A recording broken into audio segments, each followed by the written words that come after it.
জাতীয় নির্বাচনের আগে গণভোট সংবিধানসম্মত নয়, এমন মন্তব্য করেছেন বিএনপির স্থায়ী কমিটির সদস্য আমির খসরু মাহমুদ চৌধুরী। তার মতে, গণভোটের দাবি নিয়ে রাজপথ উত্তপ্ত করার সুযোগ নেই। আর অন্যদিকে জামায়াত নেতা হামিদুর রহমান আজাদ বলেছেন, আগে গণভোট না করলে জুলাই সনদ অনিশ্চিত হয়ে পড়বে। ঢাকায় নির্বাচনী ইশতেহার নিয়ে এক আলোচনায় এই কথা জানান দল দুটির নেতারা। নির্বাচনী ইশতেহার কেমন হওয়া উচিত, তাতে জনগণের সম্পৃক্ততা কিভাবে আরো বাড়ানো যায়। শনিবার রাজধানীতে প্রযুক্তি নির্ভর নির্বাচনী ইশতেহার প্রণয়নে রাজনৈতিক দলগুলোর ভূমিকা শীর্ষক সংলাপে এসব প্রশ্নের উত্তর খুঁজেছেন রাজনীতিবিদ, গবেষক এবং বিশিষ্টজনেরা। হয়তো সেগুলো বাস্তবায়ন হয় না। সংলাপের শিরোনামে ইশতেহার থাকলেও আলোচনায় মুখ্য হয়ে ওঠে গণভোট প্রসঙ্গ। বিএনপির শরিক দল বিপ্লবী ওয়ার্কার্স পার্টির নেতা সাইফুল হকের অভিযোগ, গণভোট নিয়ে জবরদস্তি করছে জামাত। তবে জামায়াতের সেক্রেটারি জেনারেল হামিদুর রহমান আজাদের দাবি, গণভোট ইস্যুতে আলোচনায় বসতে রাজি হয়নি বিএনপি। আমরা আলোচনার টেবিলও কিন্তু আপনাদেরকে আহ্বান জানিয়েছি। বিএনপির মহাসচিবকেও কিন্তু আমাদের পক্ষ থেকে নক করা হয়েছে।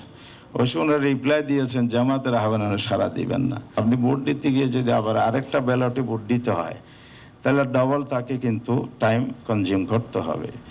দুই জায়গায় মিলে যদি কাস্টিং ভোট কম হয়ে যায়, তাহলে আপনার পরবর্তী প্রশ্ন উঠবে যে এই চার্টারের তো জনগণ সমর্থন নাই, তাহলে আমরা কি সেই ফেসিবাদী আমলের মতো করেই এমন একটা ফাঁদ তৈরি করতেছে জোলা চার্টারটা আনসার্টেন হয়ে যায়। কমিশনে অধিকাংশ দল আলোচনা করলাম, দুটো তিনটে দল বাদে, যে আপনি ভোটের দিন একই সাথে সেখানে গণভোট হবে। আমাদের কিছু বন্ধুরা মাঠে সমাবেশ করছেন, মিছিল করছেন, এক ধরনের জবরদস্তি করার তারা চেষ্টা করছেন। সংলাপে বিএনপি নেতা আমির খসরু মাহমুদ চৌধুরী জামায়াতকে উদ্দেশ্য করে বলেন, বড় দল রাস্তায় নামলে সংকট আরো বাড়বে।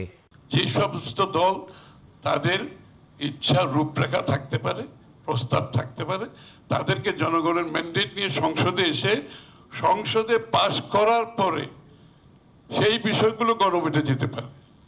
সংসদে পাশ করার আগে গণভোটের কোনো প্রভিশন বর্তমান সংবিধানে নাই। এই স্পিরিটের বাইরে গিয়ে যদি আবার ওই চাপিয়ে দেওয়ার একটা মনোবৃত্তি হয়, এটার জন্য আবার রাস্তায় গিয়ে আন্দোলন করতে হয়। আমরা যে জায়গায় এসে দাঁড়িয়েছি, বাংলাদেশের মানুষ সাংঘর্ষিক রাজনীতি দেখতে চায় না। অনুষ্ঠানে প্রধান উপদেষ্টার প্রেস সচিব পুনরায় আশ্বস্ত করেন, ফেব্রুয়ারির প্রথমার্ধেই নির্বাচন হবে। জুলাই সনদ বাস্তবায়ন প্রক্রিয়া কি হবে তার ধারণাও দেন তিনি। এখন যদি পলিটিক্যাল পার্টিগুলো ডিসিশন না নিতে পারে, সেক্ষেত্রে ইন্টারিম গভর্নমেন্টের উপর যেই অর্পিত দায়িত্ব, সেই দায়িত্ব অনুসারে তারা তাদের একটা ডিসিশন নেবে। প্রেস সচিব বলেন, জাতীয় নির্বাচনকে ঘিরে সারা দেশে উৎসবের জোয়ার তৈরি হয়েছে। সেই জন্য ডেমোক্রেসির প্রতি ফেথফুল থাকে। শাহ আলী জয়, নিউজ 24, ঢাকা।